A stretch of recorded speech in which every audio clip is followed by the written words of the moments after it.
Հարգելի պարոն Հարությունյան, հարգելի պարոն Սաֆարյան, ձեր այդ գերազանցություն դեսպաններ, հարգելի հյուրեր, գործընկերներ, ուրախ ենք ձեզ տեսնել տարածաշրջանային նոր իրողությունները եւ խաղաղության խաչմերուկը համաժողովին։ Այժմ բացման խոսքի համար հրավիրում ենք Հայաստանի Հանրապետության վարչապետի աշխատակազմի ղեկավար պարոն Հարությունյանին։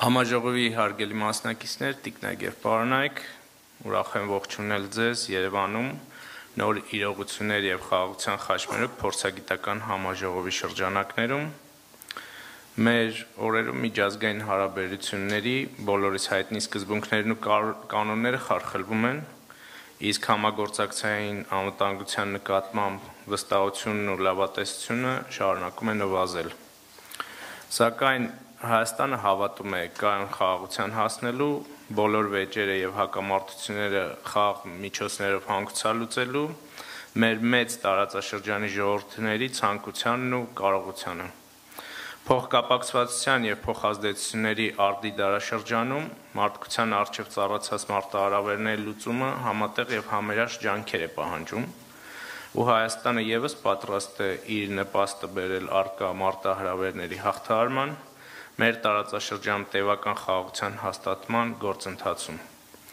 Պատմականորեն Հայաստանը միշտ եղել է հյուսիսը հարավին եւ արևմուտքը արևելքին կապող խաչմերուկում, դրանից բխող քաղաքական, տնտեսական, մշակութային առանձնահատկություններով։ Այսօր եւս ելնելով իր աշխարհագրական դիրքից Հայաստանը պատրաստ է ծառայել որպես կապող հանգույց նման փոխգործակցության համար։ Լինելով դեպի ծով ելք չունեցող երկիր, մոտ 30 տարի շրջափակված իր հարևաններից երկուսի կողմից, Հայաստան լավ գիտակցում է տարածաշրջանային տրանսպորտային հանգույցների լիարժեք կենսագործունեության կարևորությունը։ Հարավային Կովկասում տրանսպորտային ենթակառուցվածքների ապաշրջափակման շուրջ բանակցություններում մենք առաջնորդվում ենք տարածաշրջանային երթուղիների համապարփակ, ներառական եւ ոչ խտրական կիրառման, երկրների ինքնիշխանության եւ իրավազորության լիակատար հարգման սկզբունքներով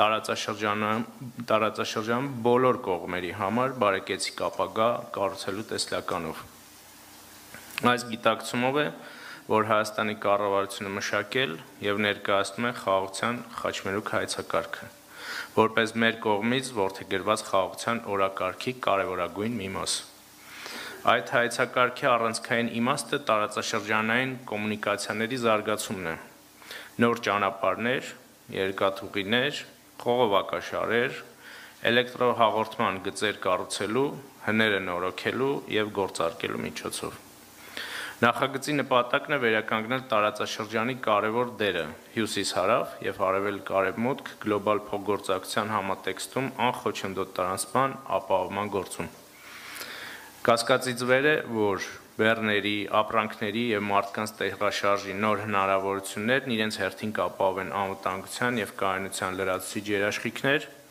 ինչպես նաեւ տնտեսական աճի լուրջ նախադրյալներ տարածաշրջանի բոլոր երկրների համար։ Հայաստանը պատրաստ է նախաձեռնել գործնական քայլեր խաղաղության խաչմերուկի կյանքի կոչման համար։ Ցանկանում եմ նշել նաեւ, որ այս կարևոր տարածաշրջանային նախաձեռնության կյանքի կոչման հարցում Հայաստանի կառավարությունն ակնկալում է բոլոր միջազգային գործընկերների գործուն աջակցությունը։ Հարգելի ներկաներ, ձեր գերազանցություն դեսպաններ, ես լիահույս եմ, որ համաժողովի ընթացքում ակտիվ երկխոսություն կծավալվի տարածաշրջանային խնդիրների եւ դրանց լուծման ուղիների շուրջ։ Վերջին շրջանում, երբ միջազգային հարաբերություններում ի հայտ եկող նորերը մարտահրավերները գալիս են գումարվելու դեռևս լուծման կարոտ հիմնահարցերին, ավելի են կարևորվում նման քննարկումները։ Կարծում եմ, որ այս համաժողովը կարող է դառնալ հաջողված հարթակ եւ պետք է ապահովել վերջինիս շարունակականությունը, հրավիրելով մասնակիցներ նաեւ տարածաշրջանի այլ երկրներից, բայց այն ներկայացչականությունը, որ այստեղ կա, արդեն լուրջ լավատեսություն է ներշնչում, Թույլ տվեք եւս մեկ անգամ ողջունել այս համաժողովը եւ հաջող ընթացք մաղթել մասնակիցներին, շնորհակալություն։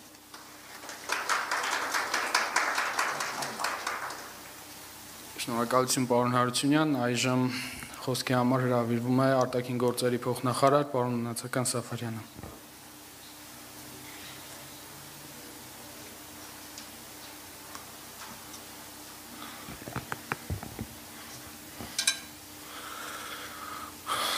Բարի օր բոլորին, հարգելի պարոն Հարությունյան, հարգելի ձեր գերազանցություններ, դեսպաններ, համաժողովի մասնակիցներ, տիկնայք եւ պարոնայք, միշտ հաճելի է տեսնել, թե ինչպես են ակադեմիական եւ հետազոտական համայնքները կառավարությունների ներկայացուցիչների հետ համատեղ քննարկում առկա աշխարհակահաղական մարտահրավերները հաղթահարելու ուղիները։ Անկասկած նման նախաձեռնությունները միտված են նպաստելու առավել արդյունավետ որոշումների կայացման ուղղված քաղաքականության մշակմանը։ Մյուս կողմից էլ դրանք վերաձևում են միջկառավարական եւ միջպետական հարաբերությունների բարելավման ուղղված ռազմավարական մտածողությունը։ Ներկայումս, երբ ականատես ենք առավել մասնացված աշխարհի, նման հարթակներում համագործակցություն արդեն իսկ փոխակերպող դերակատարություն է ունենում նպաստելով գիտելիքի եւ փորձառության միջև բաց լրացնելուն։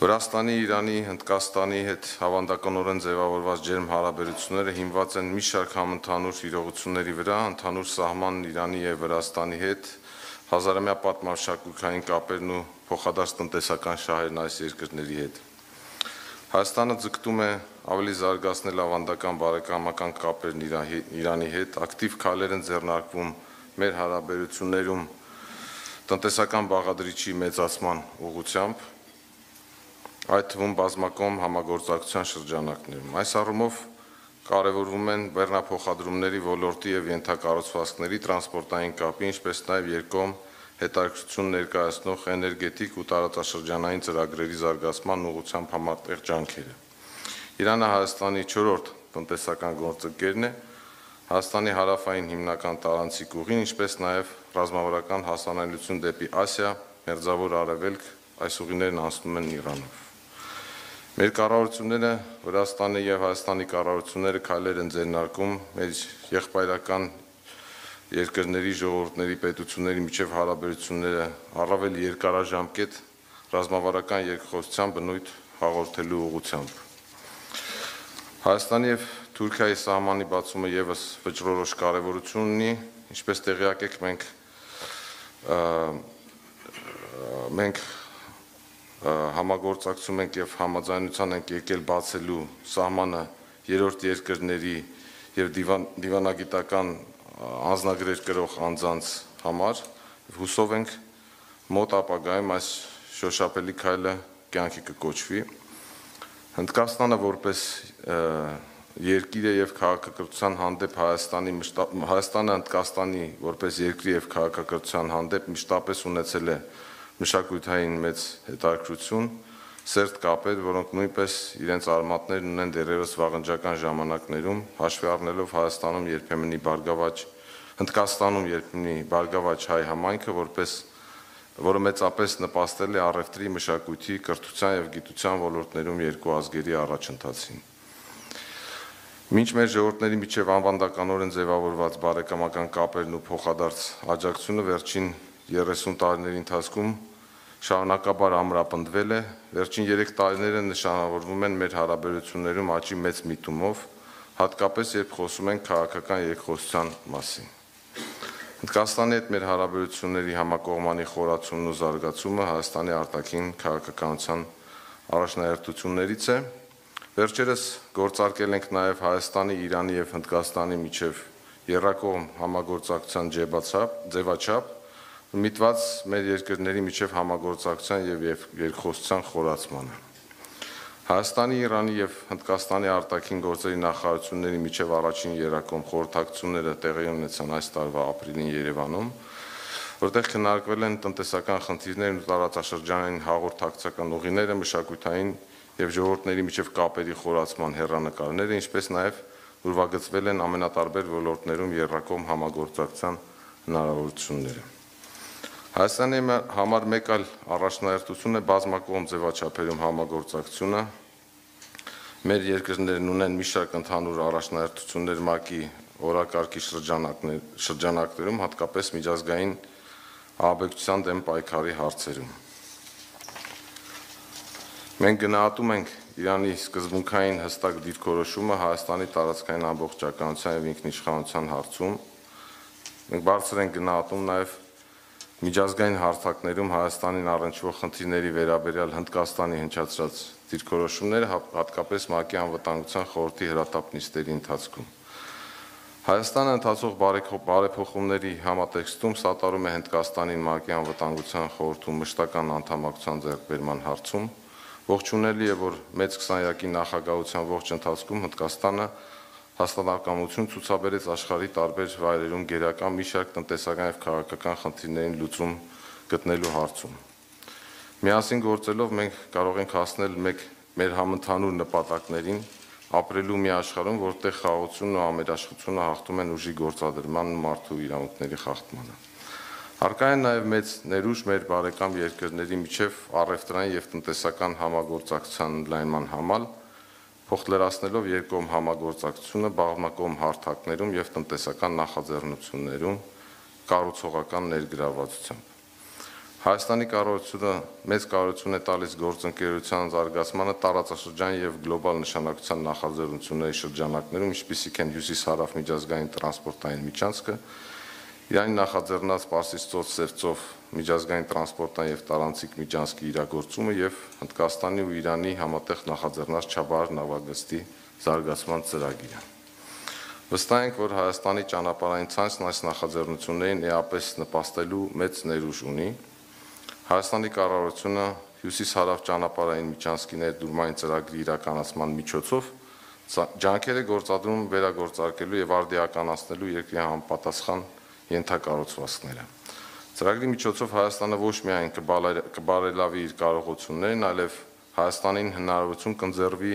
լիարժեք մասնակցել հյուսիս-հարավ միջազգային տրանսպորտային միջանցքին և այլ նախաձեռնություններին։ Այդ շատ կարևոր ռազմավարական ճանապարհի կառուցումը կապահովի Հայաստանի հարավային սահմանից դեպի Վրաստանի հետ սահման ու այնտեղից դեպի Սև ծովի նավահանգիստներ երթևեկությունն ու միջազգային չափանիշներին համապատասխան բեռնափոխադրումները։ Հյուսիս-հարավ միջազգային տրանսպորտային միջանցքի Հայաստանի վրայով տարանցող ճյուղի զարգացումն ու Պարսից ծով-Սև ծով միջազգային տրանսպորտային և տարանցիկ միջանցքի գործարկումը ոչ միայն մասնակից երկրների միջև տնտեսական ակտիվությունն ընդլայնելու մեծ ներուժ ունի, այլև մեծ ազդեցություն կունենա մասնակից կողմերի տարածքներում տրանսպորտային ուղիների և համապատասխան ենթակառուցվածքների զարգացման վրա։ Ավելին, մասնակից երկրները կարող են կառուցողական ներգրավվածությամբ հիմնել համատեղ արդյունաբերական, գյուղատնտեսական, լոգիստիկ կլաստերներ և անհրաժեշտ այլ օբյեկտներ դեպի Եվրոպա արտահանումը դյուրացնելու համար։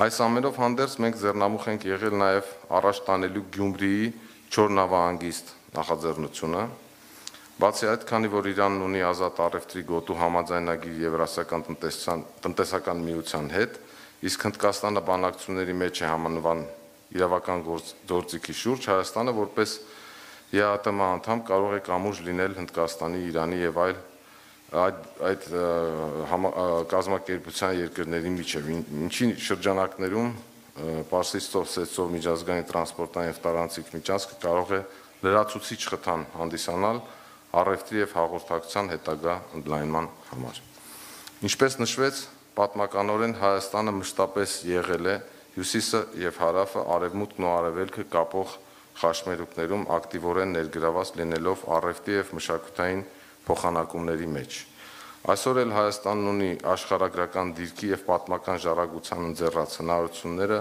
լավագույնս իրականացնելու մեծ ներուժ, և այս ներուժը խելամտորեն կարող է իրացվել Հարավային Կովկասում տրանսպորտային ենթակառուցվածքների և հաղորդակցության ուղիների ապաշրջափակման միջոցով։ Հայաստանը մեր տարածաշրջանում և աշխարհում խաղաղությունը տեսնում է այնպիսի միջավայրի ստեղծմամբ, որտեղ երկրներն ապրում են բաց սահմաններով, բայց միևնույն ժամանակ սուվերենության և տարածքային ամբողջականության հանդեպ լիարժեք հարգանքով, կապված են միմյանց տնտեսական, քաղաքական, մշակութային կապերով հիմնված փոխադարձ հարգանքի եւ ներառականության վրա, առանց խտրականության եւ հետևում են բոլոր խնդիրները դիվանագիտական ճանապարհով եւ երկխոսությամբ լուծելու գիտակցված ավանդույթին։ Խաղաղության խաչմերուկ նախագիծը մանրավորում է Հայաստանի կառավարության հենց այս տեսլականը։ Հայաստանն ակնկալում է փոխադարձ հետաքրքրություն ներկայացնող ոլորտներում շարունակական համագործակցություն, նպատակ ունենալով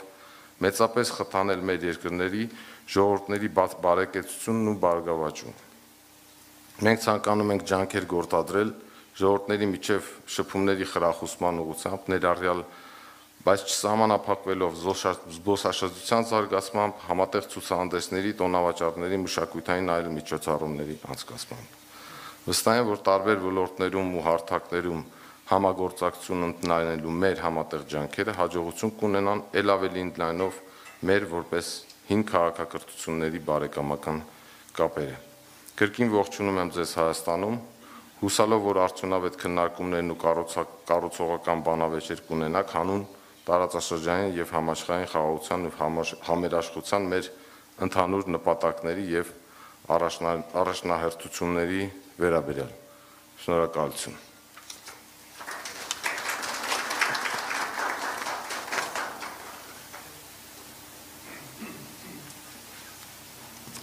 Շնորհակալություն պարոն Նասականյան, պարոն Սաֆարյան։ Այժմ ամբիոնի մոտ հրավիրվում է Հայաստանի Հանրապետությունում Իրանի Իսլամական Հանրապետության արտակարգ եւ լիազոր դեսպան Մեհդի Սոբհանին։ Պարոն դեսպան, խնդրեմ։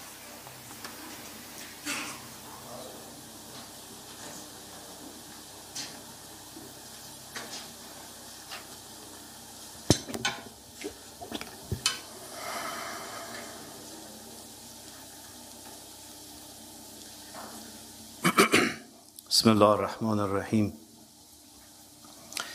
Alhamdulillah Rabbil Alameen. Dear Mr. Haratunian, dear Mr. Safarian, dear colleagues, ambassador, ladies and gentlemen. First of all, I would like to thank Orbeli Center for holding this conference. Such events provide the opportunity to exchange opinions and mutual understanding between the experts and think tanks and thinkers of our countries and pave the ground for getting to know better each other. The long-standing historical connections between Iranians and Armenians and the good relations between the both governments are valuable assets that allow us to improve relations more than the past and to think in new ways. Our border with Armenia is the shortest in terms of quantity, but in terms of quality, it is one of the best borders of Iran. This border has always been the border of peace and friendship and good neighborhood. The two countries have never been a threat to other one, but have always provided opportunities for each other. The element of promotion as one of the tasks of diplomacy has always had a positive function in the relations between the two countries. In the shadow of the common understanding and guidance of the leaders of both sides, relations between the two countries have a good diversity. I am glad to say that the volume of trade between the two countries has multiplied and is reaching $1 billion. The two countries have mutually beneficial agreements in the infrastructure and energy sectors. We are trying to explore the hidden capacities in the relations of the two countries in favor of both sides. undoubtedly strengthening of transit infrastructure and communication routes will not only strengthen the relation between the two countries in economic and commercial sectors, as well as people-to-people contact, but also pave the ground for regional engagements. We believe that the communication corridors from India to Chabahar and then Armenia to the north and the Black Sea is a reliable way to transfer goods to the north as well as to Europe.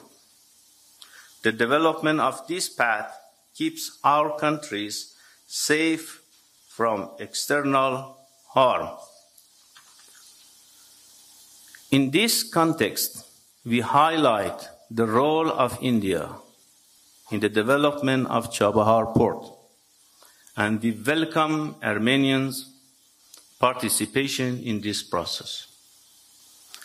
I believe that if countries have more communication routes, they can breathe more in the international system and produce wealth. And this is the new concept of power. We welcome the new steps of Armenian government for peace and security. We support the sovereignty and territorial integrity of Armenia. We support lasting and durable peace and stability in the region. I am sure that events like today's gathering can create a new chapter of interactions between the experts and thinkers of the involved countries and draw new horizons for our countries. Long live Armenia, long live Iran. Thank you.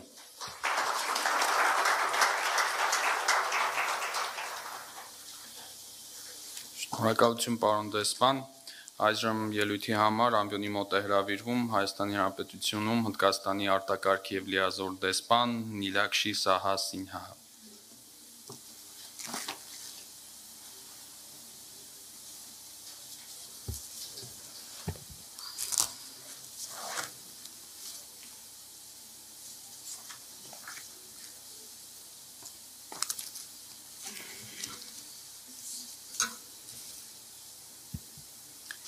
Mr. Harutyunyan, Mr. Safarian, Excellencies, ladies and gentlemen.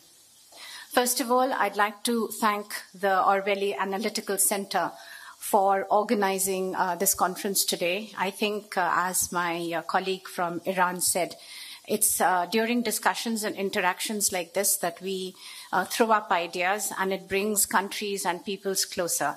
So once again, I would like to thank you for having given me this opportunity this morning to talk about greater connectivity and also to talk about this trilateral cooperation that we have started between India, Armenia, and Iran.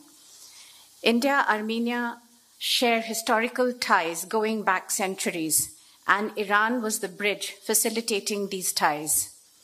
Armenian traders traveled through Iran and traded with India. In fact, in the 18th century, a famous Armenian writer, philosopher, and merchant, Shahamir Shamirian, was born in Julfa, Iran, and later settled in Madras, India. In 1771, Shahamirian founded the first Armenian printing press in Madras and published the Voragait Parats, which contained a proposed constitution for a future independent Armenian Republic, thus proving to be a valuable connection between India, Armenia, and Iran. These historical connections not only led to flourishing of trade, but also contributed to exchange of culture, customs, and language. There are many similar words between Hindi, Armenian, and Farsi like darwaza, bazaar, Hazar, Azad, Dukan, etc. These centuries-old ties between the three countries give us a solid foundation for close cooperation in contemporary times. The search for efficient trade routes and better connectivity has been one of the powerful driving forces of history. It has determined the prospects of many nations, regions, and civilizations over time. Today, as the world goes through a fundamental rebalancing, correcting many of the distortions of the past, it is only natural that connectivity should be central to that exercise. In the modern age, the correlation between connectivity and economic growth has got even more pronounced. Growth in trade, commerce, industrial development, and technological advancement has gone hand in hand with ease of connectivity. In this context, India, Armenia, and Iran held the first trilateral consultations in April this year in Yerevan. Connectivity was the dominant topic of discussion during this meeting. Today's forum gives us the opportunity to further deliberate on how India, Armenia, and Iran can reinvigorate the historical trade route between the three countries within the existing frameworks. India and Iran are cooperating closely on the INSTC. The International North-South Transport Corridor is a multimodal transportation route linking Indian Ocean and the Persian Gulf to the Caspian Sea via Iran and onward to Russia. Armenia is also a member of the INSTC. We would be ready to work with Armenia to see how Armenia can benefit from this corridor. Further, maritime connectivity has played a significant role in creating regional corridors for trade and economic linkages, as indeed for cultural and intellectual exchanges over the centuries. They too assume a new prominence in contemporary times for being more competitive, seamless, and greener. The access of landlocked economies to maritime movements has therefore been of particular focus of recent initiatives. The shift in the fulcrum of global economic growth towards Asia is creating unprecedented opportunities for connectivity in the region. The Government of India, recognizing the importance of regional connectivity, made a landmark decision to undertake an overseas port investment in Chabahar.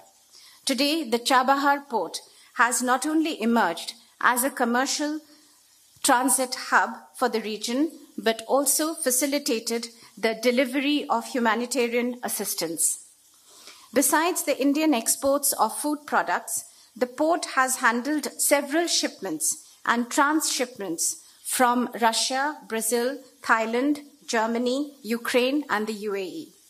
India has also proposed the inclusion, and it will become a reality also, the inclusion of Chabahar in the INSTC route.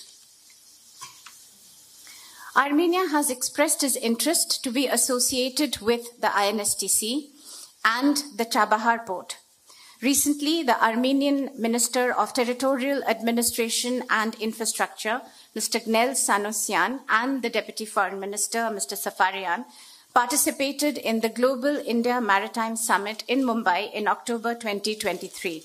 And ladies and gentlemen, as we speak, the Minister for Territorial Administration is currently in Iran, and there are deliberations in this regard. We would welcome and facilitate Armenia's utilization of the Chabahar port to overcome its connectivity challenges, being a landlocked country.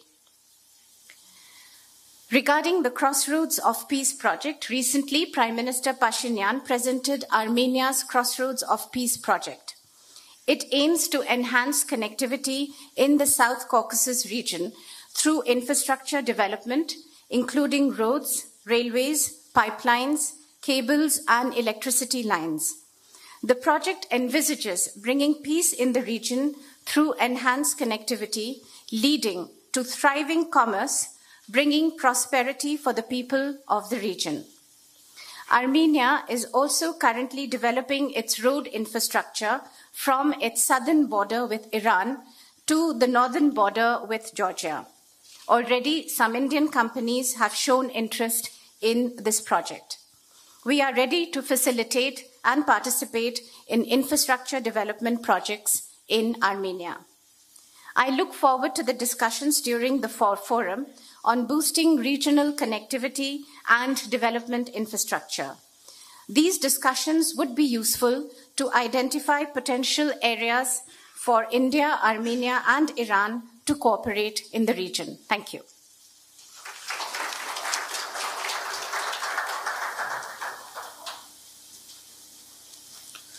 Հարգելի հյուրեր, ցանկանում եմ նշել, որ համաժողովի նպատակն էր միավորել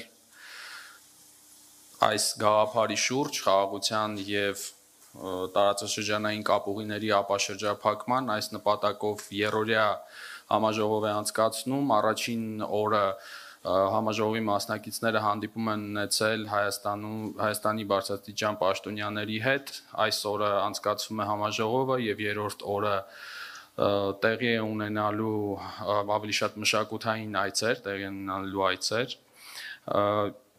Մեր նպատակ այս միջոցառումը միավորել է փորձագետներ Վրաստանից, Իրանից, Հնդկաստանից եւ Թուրքիայից, իհարկե նաեւ Հայաստանի փորձագետներն են մասնակցում եւ այժմ պանելային քննարկումներին անցնելուց առաջ ցանկանում եմ ձեր ուշադրությունը հրավիրել էկրանին, որտեղ կցուցադրվի կառավարության կողմից առաջարկված ներկայացված խաղաղության խաչմերուկի նախագծի վերաբերյալ հոլովակ Open borders, unlocked infrastructures, active economic, political, and cultural ties. These are the conditions necessary to establish long-term peace in our region. The Crossroads of Peace project is about creating new infrastructures or improving the scope and quality of the existing ones. Armenia is ready to establish 5 checkpoints on the Armenia-Azerbaijan borders for road infrastructures, including Kayan, Sot, near Karahunj, near Angeragot, and Yerask. Also, to establish 2 checkpoints on the Armenia-Turkey border in Akhurik and Margara for road infrastructures. Armenia is prepared to ensure communications between Armenia, Azerbaijan, and Turkey by restoring 4 railway sections in the territory of the Republic of Armenia. Armenia is ready to restore the Nernadzor-Agarak railway section and to establish checkpoints near the borders, to restore the railway section from Yerask to the border of Nakhichevan, and to establish a checkpoint in Yerask, to restore the depleted parts of the railway from Gyumri to the border of Turkey, and to establish a checkpoint in Akhurik. Also, Armenia is prepared to restore the depleted parts of the railway from Harazan to Kayan, and to establish a checkpoint in Kayan. This will create new links between all the countries of the region. The principles of the Crossroads of Peace are all infrastructures, including roads, railways, airways, pipelines, cables, and power lines, operate under the sovereignty and jurisdiction of the countries through which they pass. Each country, through its state institutions, in its territory ensures border, customs control, and security of all the infrastructures, including the passage through its territory of vehicles, cargo, and people. All infrastructures can be used for both international and domestic transportation. Countries use all the infrastructures on the basis of reciprocity and equality. In accordance with these principles, border and customs controls can be facilitated through mutual consent and agreement. As missing sections of railways and roads are restored and infrastructures unlocked, it will become possible to establish a seamless connection between the Persian Gulf, the Gulf of Oman, the Black Sea, the Caspian Sea, and the Mediterranean Sea, via a consolidated regional railway network and via north, south, and east-west roads.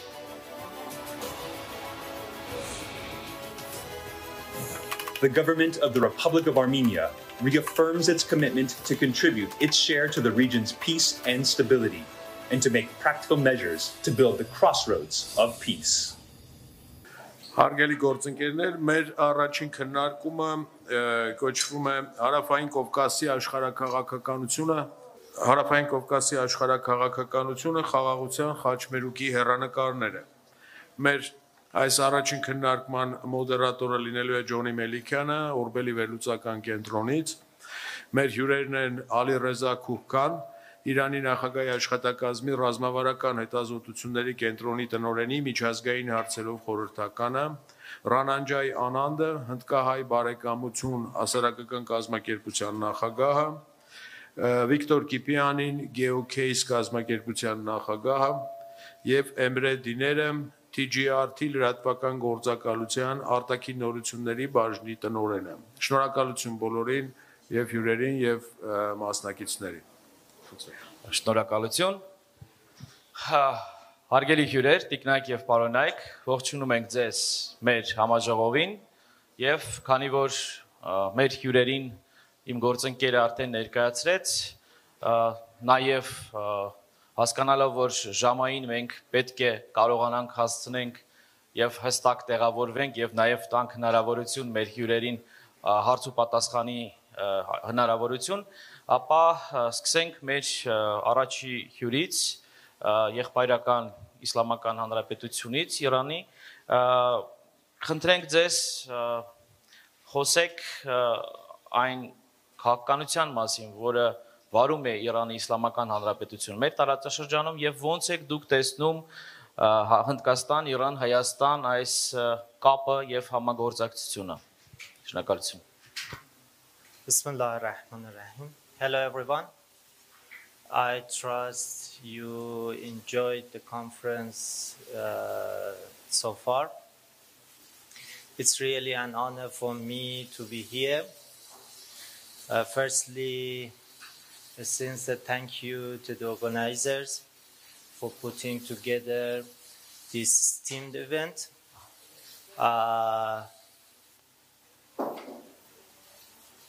The new regional reality and crossroads for peace.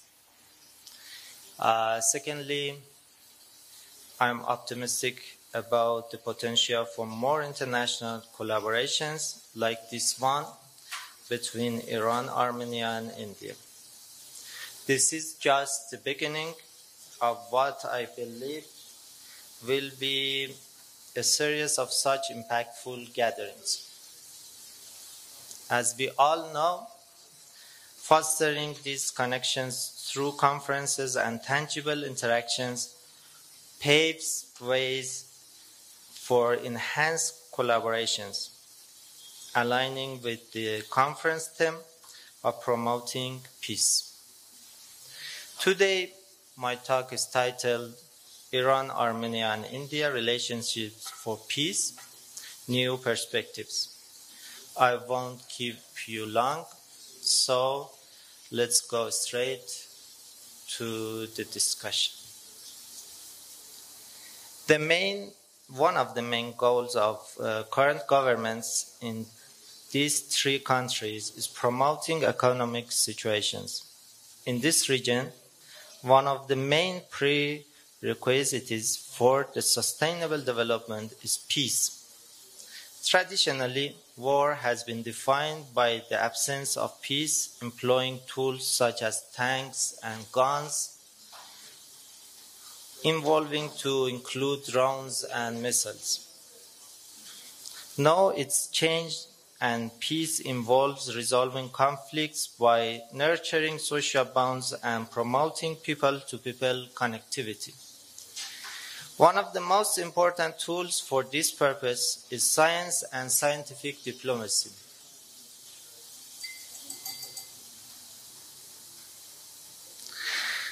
But how can science be applied for conflict resolution?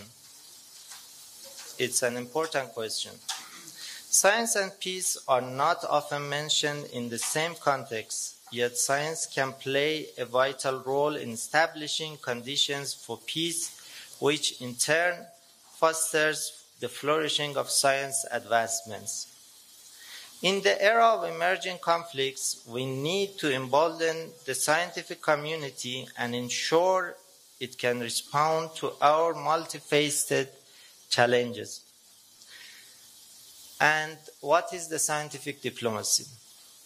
As you all know, here, scientific diplomacy is use of scientific collaborations among nations to address common problems and to build constructive international partnership within the general field of international relations.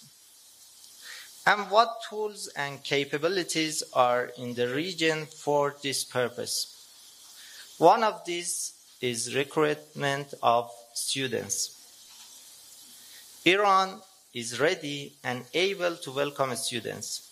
The country has what it takes to support and provide the students' educational needs.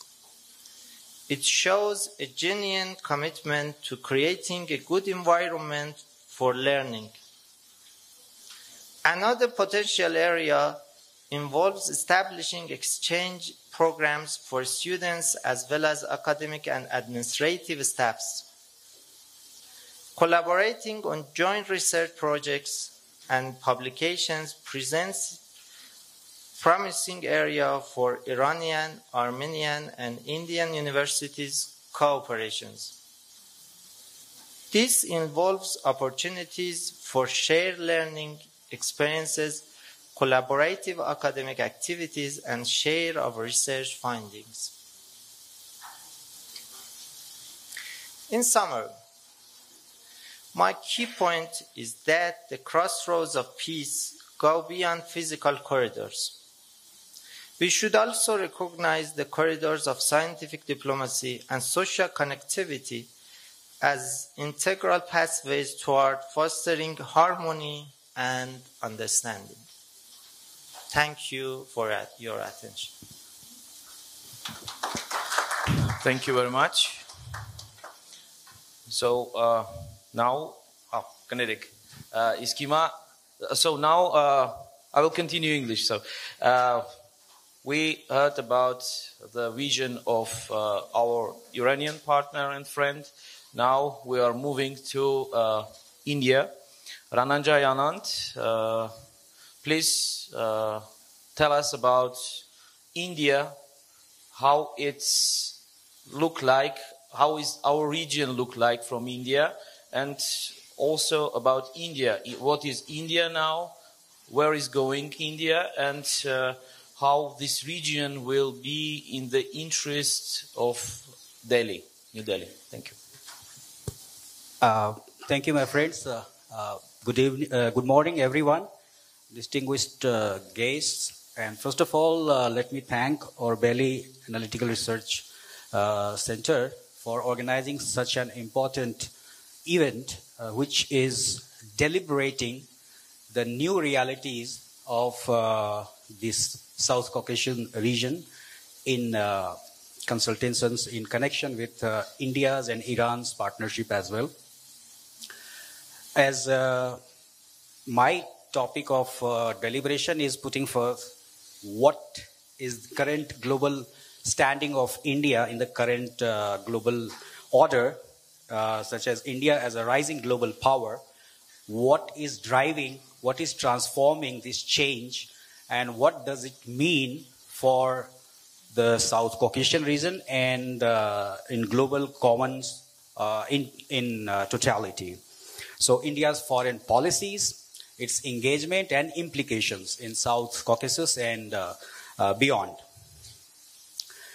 It is a giant in the history of the world that will have a determining role in our future.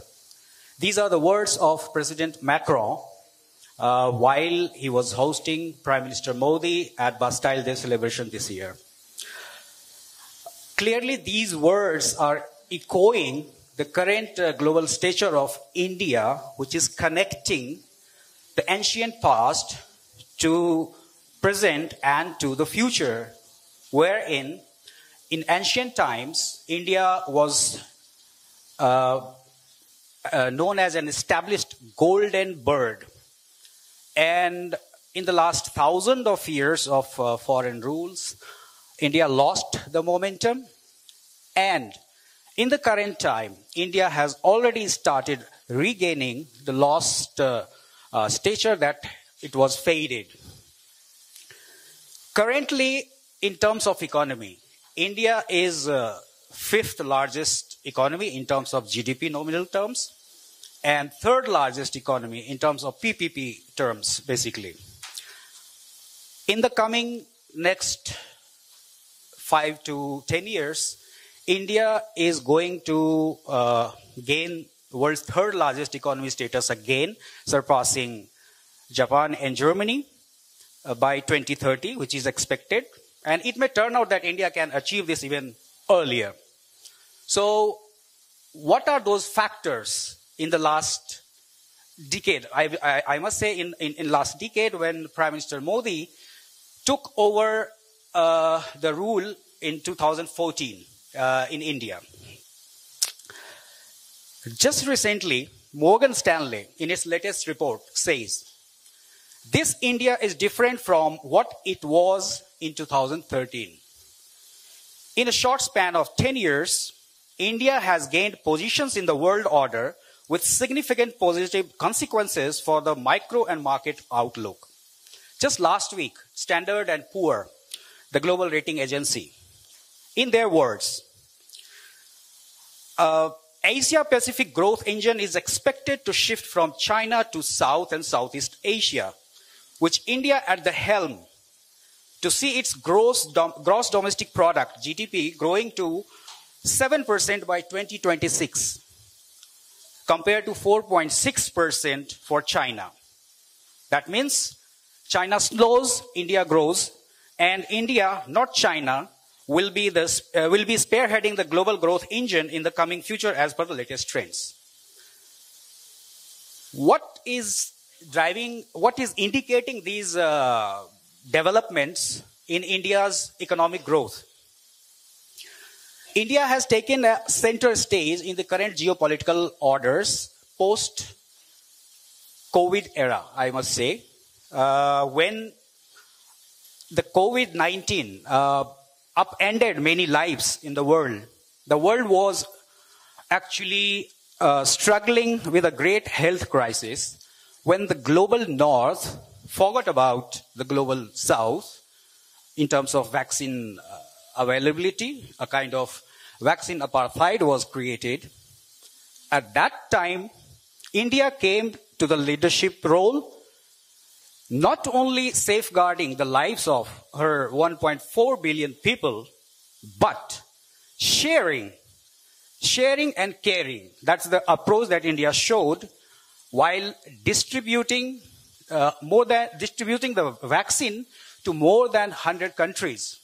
More than 150 countries imported medicines from India, and quite suitably, it was called the pharmacy of the world, while India provided the medicines, the vaccines to those who were divided with haves and have-nots. So this was a kind of bridging activity, bridging leadership that India demonstrated during COVID-19, and it changed the world order in such a manner that the global south started believing that there is a country which is basically not only stopping the binary of choices between autocratic and democratic world, of autocratic where there is no individual freedom, and democratic world of West, which defines democracy in a very narrowly manner, where, if there is a deeply plural and socially stratified societies, that doesn't augurs well in the Western concept of democracy. And India here, being a plural society, having different kind of diversity within its country, of languages, of population, it understands the global world order in that perspective, and that's how India is presenting the world view. So basically this is all about the global governance in equitable measures, wherein India believes that there is no difference between India and other country in terms of size, in terms of economy. India sees the partnership as equals. Doesn't matter the partner is smaller or bigger. So this is the approach that India is showcasing. So on this note, India's presidency of G20, which recently concluded, India started G20 presidency on December 1st, 2022, which ended on November 30, 2023. The vision of that G20 presidency was Vasudhaiva Kutumbakam, one earth, one family, one future. And that defines well how India envisages this world order and its participation, its partnership, its collaboration. In the words of Prime Minister Modi, he explains that we have successfully demonstrated that we need to transform the GDP-centric world towards a human-centric world. So when we speak of GDP-centric world to human-centric world, it explains that how India is taking care of the human values, which is very, very important, along with the sustainable development goal of the world, by global development goals of 2030. How this approach we have witnessed in India and the world is well defined by Modi's foreign policy. So Modi's foreign policy, it takes global partnership, it takes international cooperation as an extension of domestic agenda. Just two more minutes. I'll come to the South. I was just trying to explain that the approach of India as a responsible rising global power, and now in South Caucasus, when the crossroad of peace we are talking about. So here is an India which has its own interest in terms of, the connectivity, trade corridors, energy security, and of course geopolitical implementations. So the Crossroad of Peace project augurs well with the India's vision of, sharing. And if we see in recent times, all routes are leading to India. North-South Transport Corridor, the recently announced IMEC Corridor, the Vladivostok-Chennai Corridor. So when these routes are in operation from the global world order, it talks about India's importance in bridging the gap, in bringing the peace and prosperity in this region. And that's how I understand that once India is involved in this area, it will bridge a lot of differences among the, as a bridge of different countries on opposite flanks. So I have a lot to explain, but time is very much constrained. So I'll continue later on this subject while we are deliberating more. So thank you. Thanks a lot. Thank you very much. So now when we are discussing our region, the future of our region, also we should take into consideration our neighbors. So now we are moving to Georgia. Mr. Victor Kipiani, please tell us about your vision, how Georgia, or how in Georgia is seeing this process, our projects, Crossroads of Peace, the region, geopolitics, please. And all this in 10 minutes, yeah? Okay. Mr. Melikan, thank you so much for inviting. Thank you to the Ordbeli Center. It's been a pleasure. It's been a double pleasure for me since it's first time to be in Armenia. Shame on me, but hopefully this track record would improve. You said the position of Georgia. It's a big honor for me to speak on behalf of Georgia, but I would rather be speaking on my personal behalf. But at the same time, probably trying to read between the lines of Georgian official policies. It seems to me that Georgian official policies this time, it's not about likes and dislikes in this common world. especially when it comes to such a complex region as the South Caucasus. It's about realignment of interests. And when we speak about realignment of interests, it's about trade-offs. It's not a very nice thing to say about international politics, but that's something which we should acknowledge and recognize as a reality.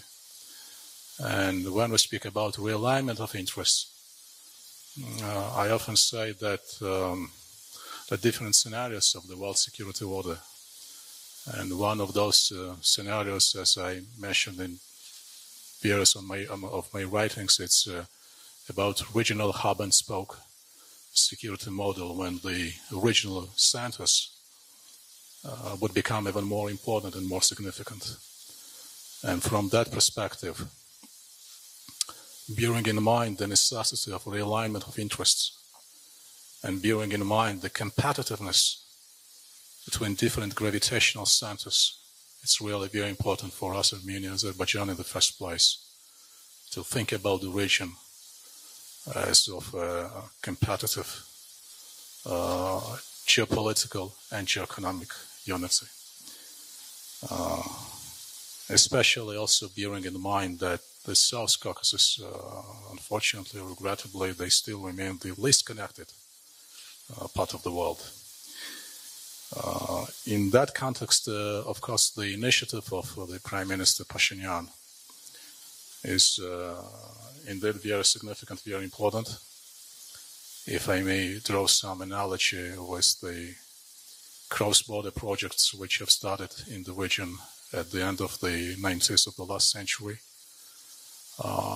it very much reminds me about the trade theory of peace. And I'm again getting back to the points of when commerce, business, and pragmatic interests coincide with each other. So it's not necessarily about domestic regimes. It's not necessarily about specifics of international posture, but it's exactly about acting as a single business and commerce unity, as a type of modus operandi in this world. So again, not to confuse myself in the first place and not to confuse the audience, this initiative looks to me exactly falling in line with that analogy and with that logics. Now, Georgia's position on the region, again, from my point of view, it's about equal distance when it comes to Azerbaijani-Armenian conflict.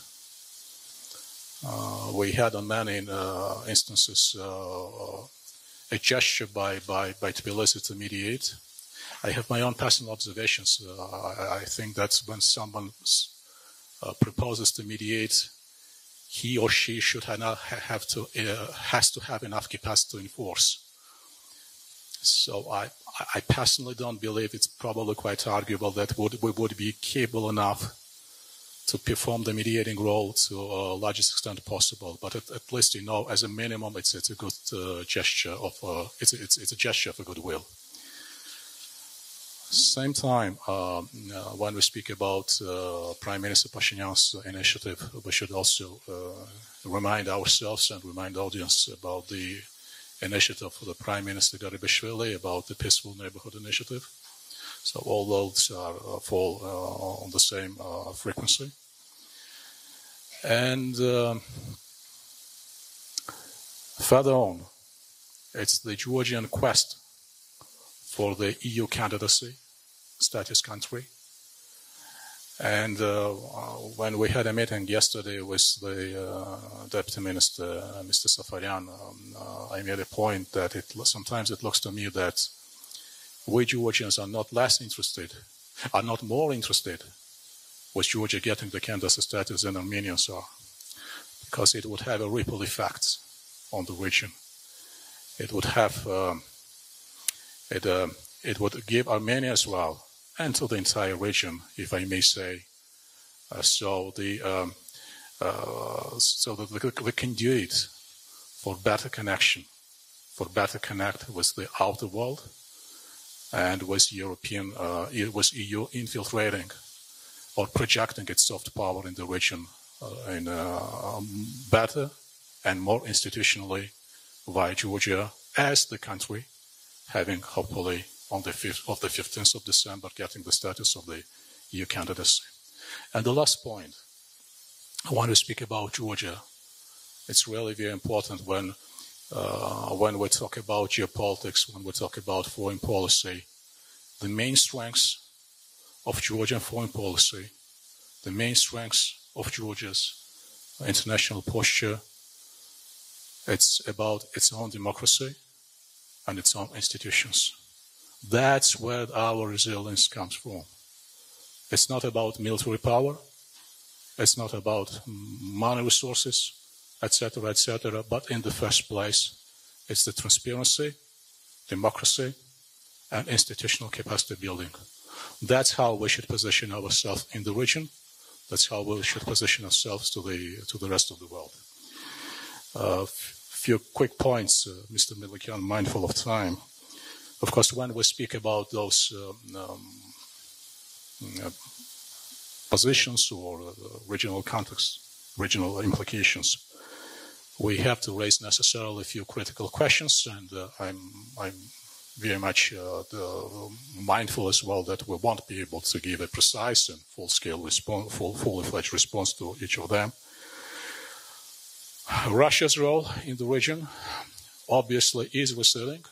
Russia is very much tied up with Ukraine, and that obviously opens some vacuum in the region for other powers to step in. That's something we have to watch. At the same time, I completely disregard and do not share the various irresponsible statements as if Russia's role has degraded in the region completely.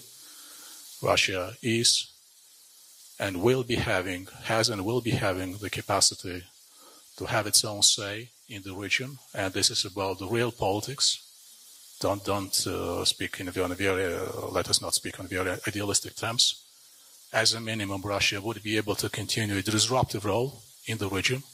So that's something, which we should look into the light of the truth. It is also about where the West is.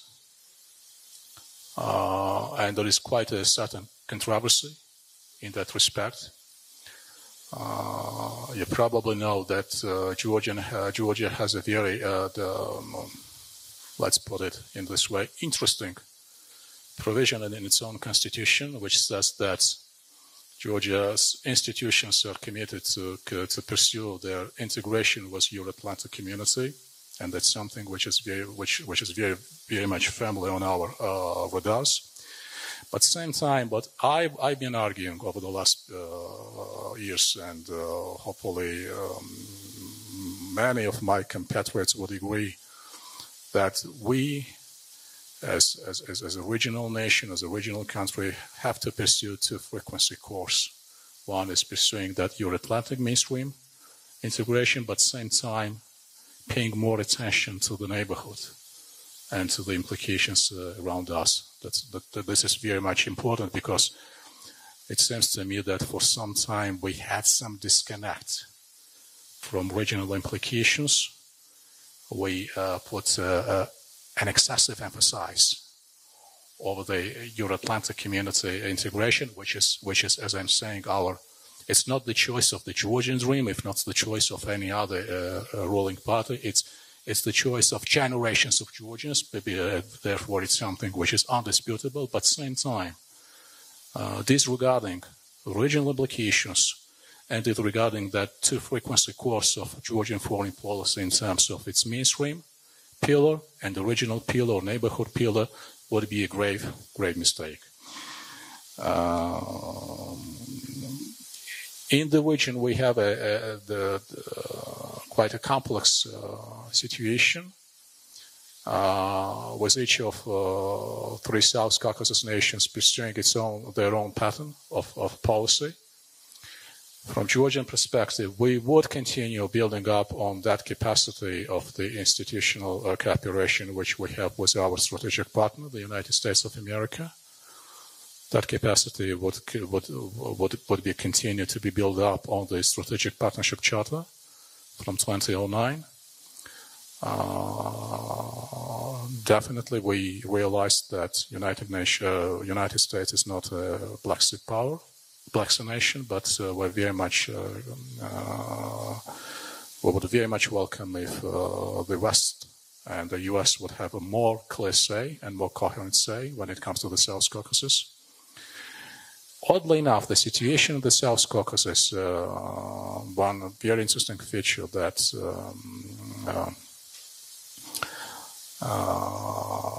we all observe special relations between Azerbaijan and Turkey, the same Shusha Declaration whereby Turkey or NATO via Turkey is already present in South Caucasus.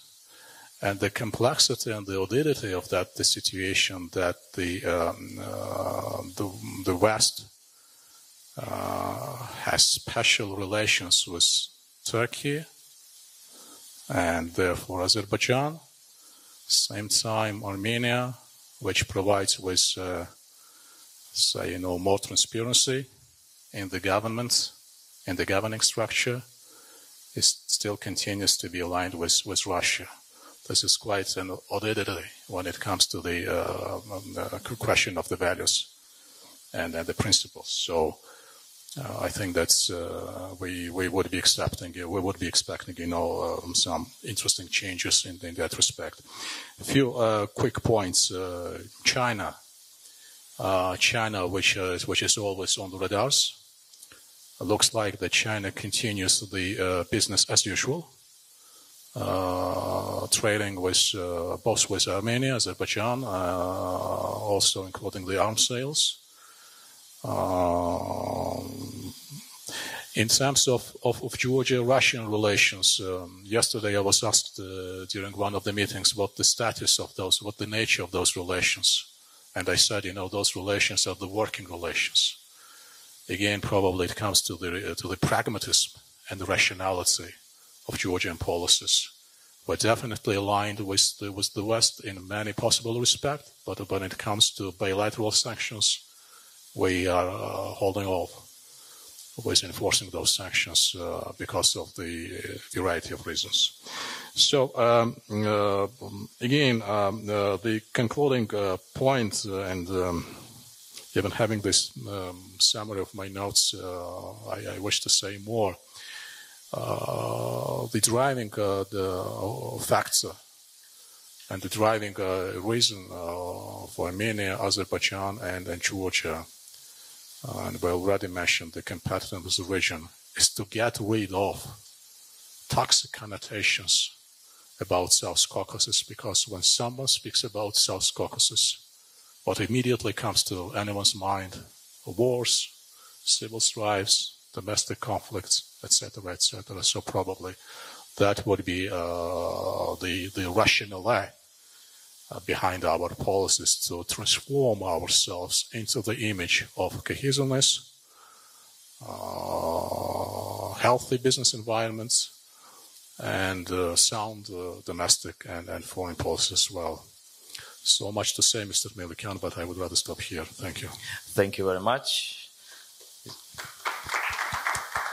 Now, as you mentioned, so we are moving to another bordering country. So as you may seen in the video, we are ready to open borders which were closed but from Armenian side. So in this case, it's interesting, Mr. Emre Diner, to speak about your perspective, how you see this process, how it's seen from Turkey. Thank you. And first of all, thank you very much. This portrait is very nice, like Champions League, because the Georgia, Indian, Turkey, Iran, and Armenian. I'm first time in Armenian, and I want to say this idea. Your country is very beautiful. Your country's food is very well, and places is very well. And I want to say, I hope all of time live peaceful in your country. And my name is Emre Diner. I am Turkish journalist who work in TGRT news channel and foreign news of manager. I apologize because I'm very exciting. Yeah. And my topic is regional unblocking stability and new cooperation opportunities.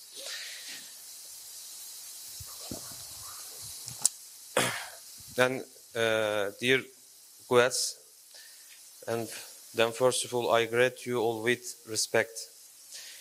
I would like to start my remarks by expressing that the conference organized is very meaningful, and I'm happy to take part in event that will serve for peace.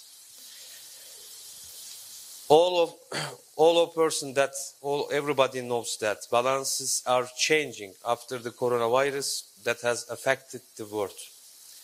And Russia has broken the Tedarik chain due to war and started with Ukraine. The search for different trade routes came to the agenda. And you know that there is a going on war in Gaza and after the Russia-Ukraine war. The conflicts, disagreements have influenced our world in which we live.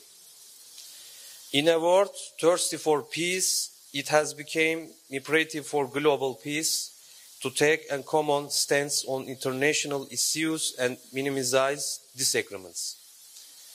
And especially after the Karabakh War, the normalization of Azerbaijan and Armenian is of vital importance for the peace of the region. The Turkey supports normalization of Azerbaijan Armenian for permanent peace in Caucasus.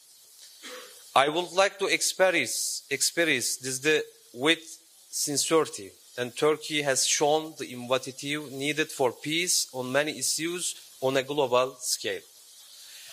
Turkey has assumed a successful cooperation role in issues such as the grain corridor conducted by Russia and Ukraine prisoner exchange.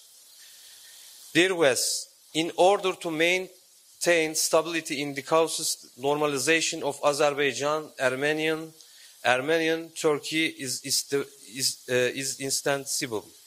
In fact, the established 45-country regional cooperation platform with the participation of Turkey, Azerbaijan, Armenia, Iran, and Georgia can further strengthen relations, I think. As important as corridor is the middle corridor is just as important for the peace of the region.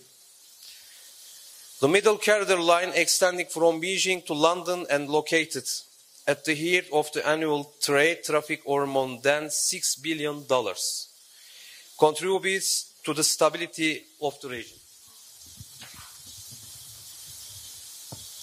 And Armenia's participation in the Southern Corridor initiative will strengthen the claims that the South Caucasus region is a reliable route.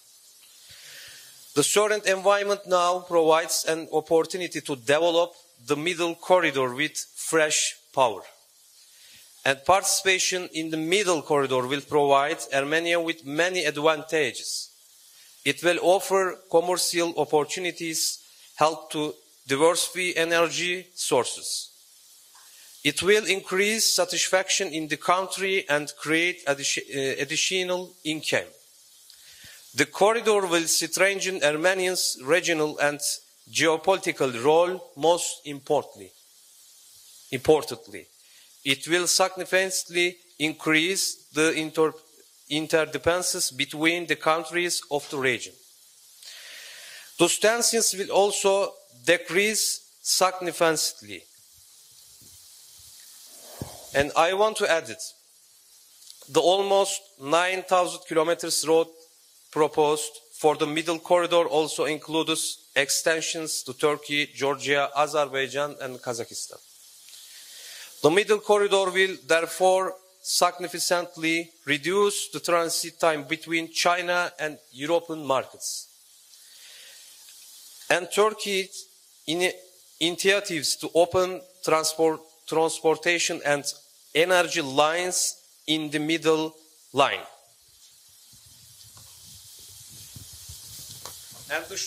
And the shortest route between China and Europe, a great chance both to alleviate Armenians' problems and to ensure lasting peace in the region. Significantly, this called formed the basis for a pragmatic dialogue on Armenians' mutuality beneficial cooperation with Turkey. In conclusion, the trade route is the South Caucasus is an opportunity to bring the countries closer to each other and repair relations. The countries of the region should not miss this opportunity. And I want to say this. I am a journalist and I am for peace in Armenian. And also, if we have any advantage about the peace, we can do it. Nothing is impossible for the peace. And our president, dear Erdogan, all of time say, peace is important for the Caucasus region. And also, this is not difficult events, this is not difficult behavior. We should be together in this area because we connection, historical connection. We have Armenian people and Turkey. You know that much more Armenian people and Turkish citizens underline live in Istanbul, in Kayseri, in Muş, Malatya, etc. And so we are respecting each other. I know that, and I want to say this again. The peace is very, very important for the country, for the region, and for the world. Thank you very much. Thank you very much, Mr. Diner. We also hope that recent negotiations and some ideas which were exchanged between our sides on the opening of the border for the third parties, etc., use of diplomatic passports to cross the road. So this will be reality in the future, which will create another opportunity to go more deeper. So thank you very much, dear panelists. We have 20 minutes, and I guess we can move to Q&A. So if you have, dear guests and colleagues, questions, please raise your hands. No questions? Then I will continue. So I will move to India. Mr. Anand, so as far as you are coming to our region and you had no time to go to some specific issues. So I want to ask you about the state of the relations between India and Armenia now. How do you see in this current regional geopolitics? So, thank you again to give me an opportunity to explain India's engagement in this region.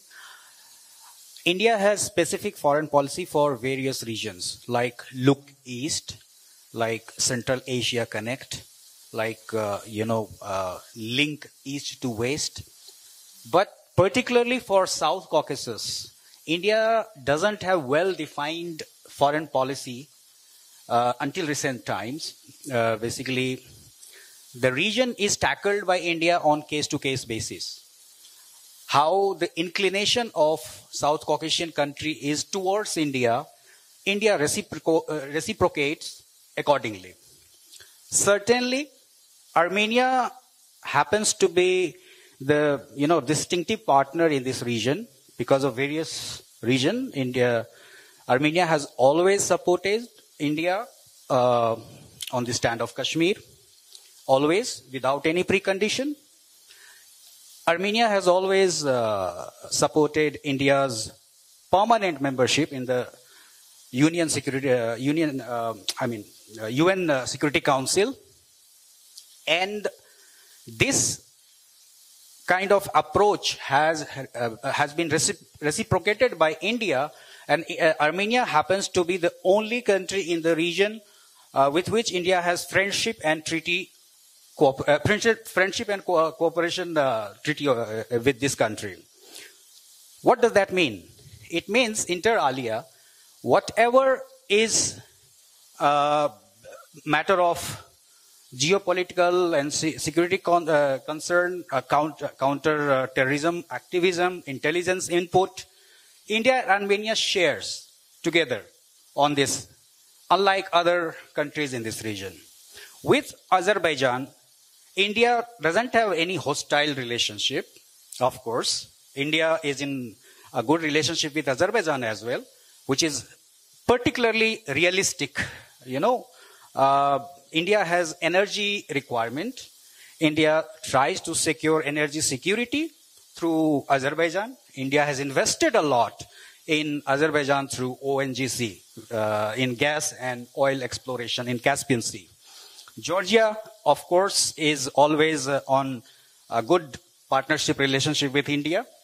And in the recent times, the visit of Foreign Minister to Georgia, Foreign Minister of India to Georgia, and the cooperation and treaty, in fact, the long-standing demand of Georgia to have an embassy or at least a consulate within Georgia is being seriously taken further. Of course, this was because, the soft peddling of the India-Georgia relationship had a factor called Russia.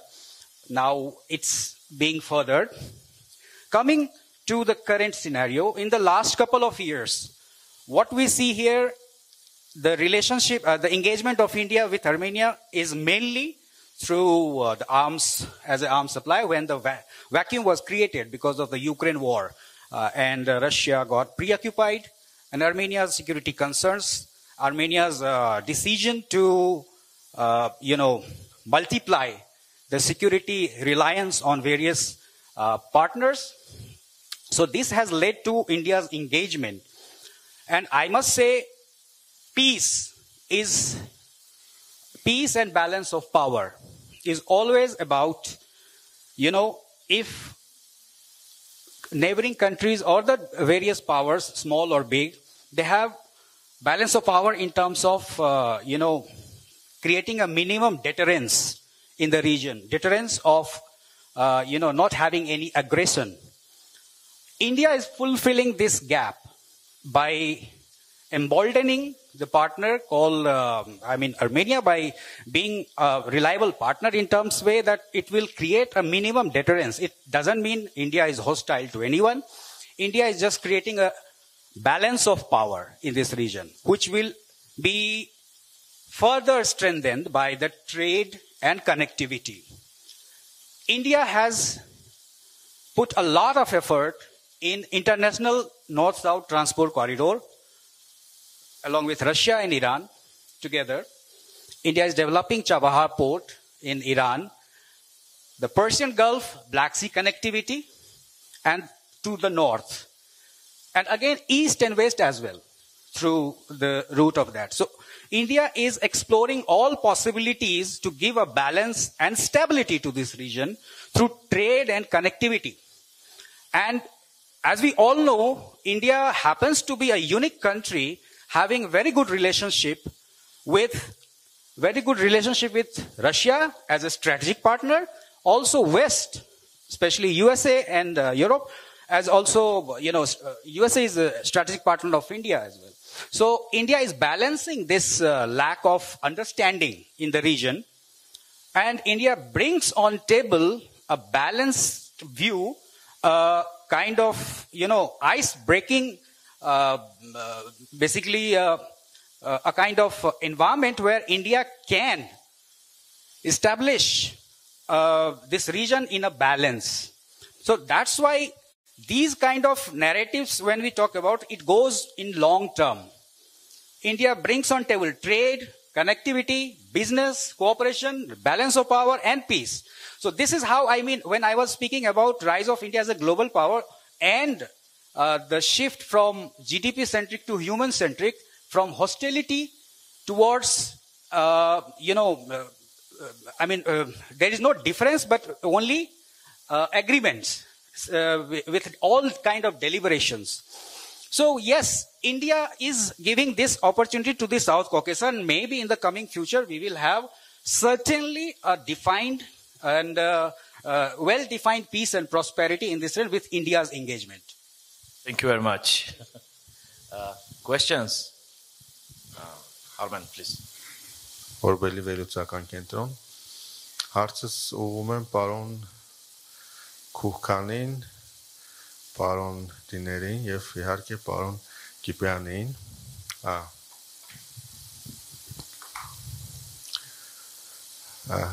Մեր հարևան երկրների ներկայացուցիչներին մենք այսօր գտնվում ենք մի տարածաշրջանում, որը եւս անմասն չի մնում այս անկայուն պատմափուլում, նաև բարբերական ռազմական բախումներից, պատերազմներից եւ խոսում ենք այս տարածաշրջանում խաղաղությունից։ Սա շատ կարևոր նախաձեռնություն է եւ բոլոր մեր գործընկերները, ովքեր այսօր ներկա են եւ խոսել են եւ խոսելու են, շեշտելու են խաղաղության կարևորությունը։ Բայց մի կարևոր գործոն կա, որը խոչընդոտում է այս եւ կարևոր նախապայման, որը խոչընդոտում է խաղաղության կայացմանը։ Դա անվստահության բացակայությունն է մեր տարածաշրջանում։ Ես հարցս ուղղում եմ բոլոր մեր հարևան երկրների ներկայացուցիչներին,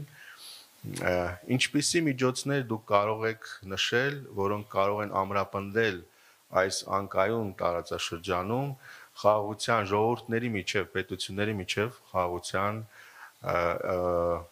հաստատման եւ հատկապես վստահության միջոցները, որոնք կարող են ամրապնդել փոխվստահությունը եւ կարևոր միջավայր ստեղծել այս համագործակցության համար, որտեղ մենք խոսում ենք համագործակցության մասին, բայց ցանկացած համագործակցության համար առաջին պայմաններից մեկը դա փոխվստահությունն է, որը մեր տարածաշրջանում չենք տեսնում։ Շնորհակալություն։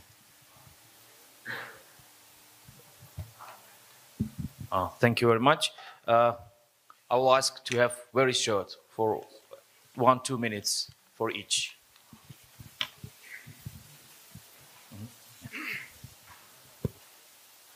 Thank you for your question.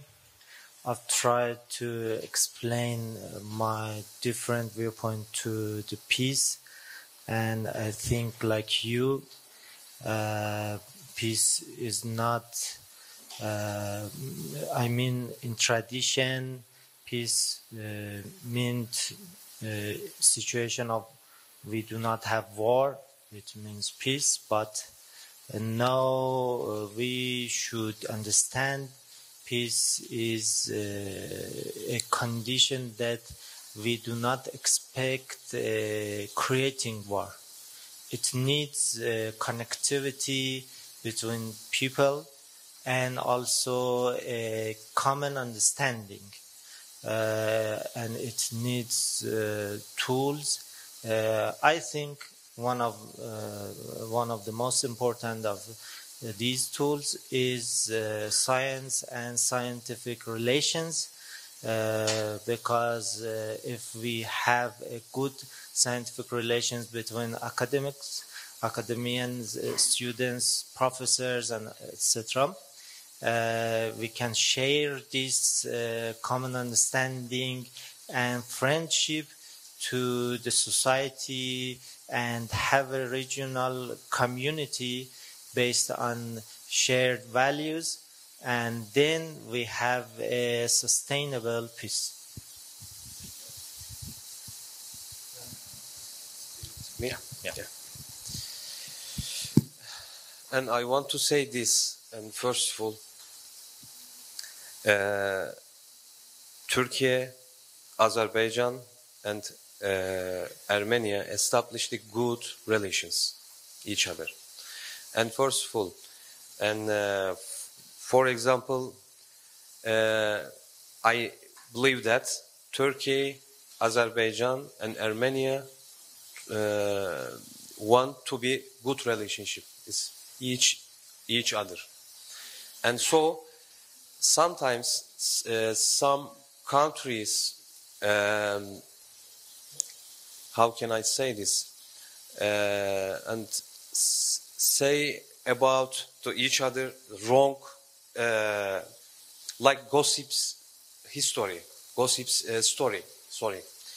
And I think Azerbaijan, Turkey, and Armenia would be together, and for the close the good, close the bad story about some countries, and also, for example, and Turkey and Armenia, and in each other and establish about the ambassador, for example, Erivan and to Ankara. And first of all, that's need really, and for the development relation, and for Armenian and Turkey.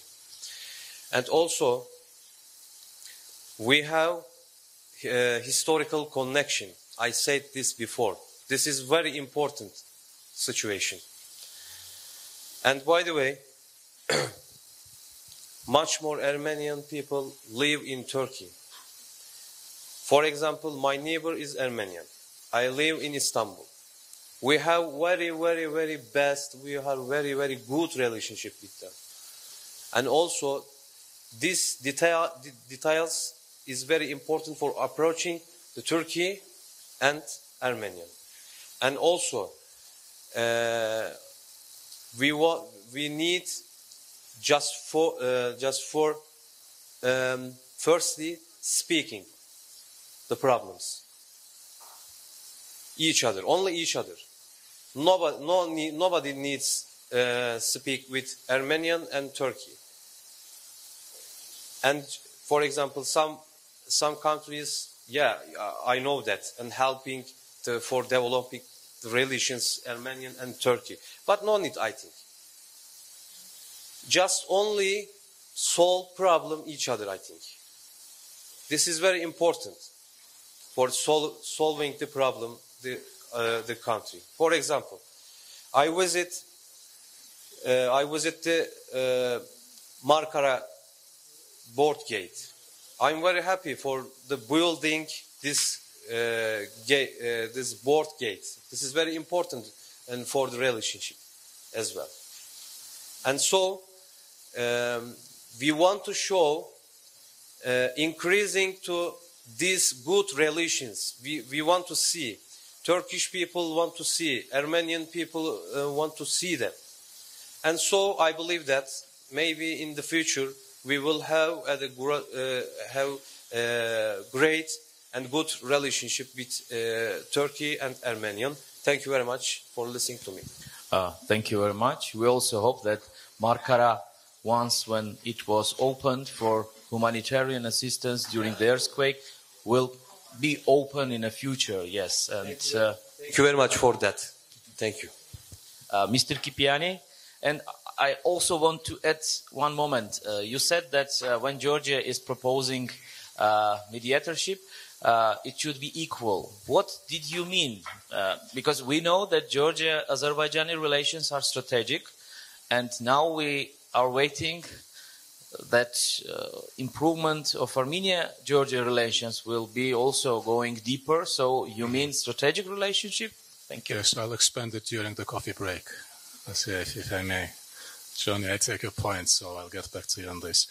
As for the question which our esteemed colleague has asked, as the first step, I cannot think of any magic the approach rather than recommitting ourselves to the basic principles of international law, which is about sovereignty, territorial integrity, inviolability of the borders, and also would be a good reflection, a very tangible reflection, a freeze on disinformation war and hybrid war and malign influence. That would be very important. And then once we have recommitted and we have a dedication, the dedicated efforts in those respects, pursuing with three freedoms among the four freedoms on which the European community was once based. It's a free movement of capital, goods, and people. and thinking of practicalities in that respect. So that would be my very brief response, if I may. Thank you. Thank you very much. Goar Iskandaryan.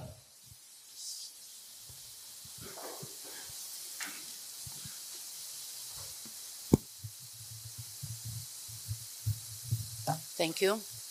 Goar Iskandaryan. I'm head of Department of Iranian Studies at the National Academy of Sciences. My question is for Mr. Anand. Mr. Anand, India is a member of Quadrilateral Security Dialogue, and the United States is strategic partner of India. How do you cooperate with Iran and avoid sanctions of United States? Thank you for the question. Interesting.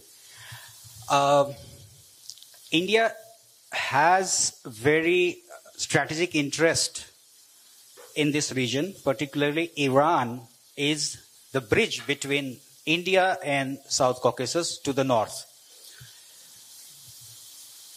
India had a big challenge to safeguard this route because India has invested a lot in Chabahar port development.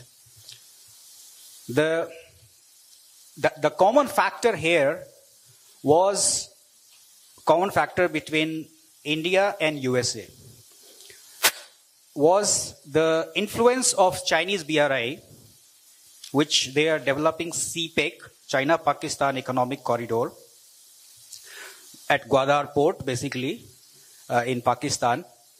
And Chabahar port is not very far from Gwadar port as well. Both are competing in this region, and the CPEC basically is a kind of showcase for BRI. And these both routes are competing in the same region. So here, India put forth a kind of convincing logic to the USA. The CAATSA that the USA applied on various engagement of its partner countries with Iran or Russia or any other hostilities they consider for themselves. So India said, this is in interest of the global good that Chabahar port, the CAATSA sanctions should be waived off for Chabahar port. And because if it is not, then the whole point of balancing the power in the region will be futile. And I believe USA was convinced with this logic, and they waived off Chabahar port out of sanctions.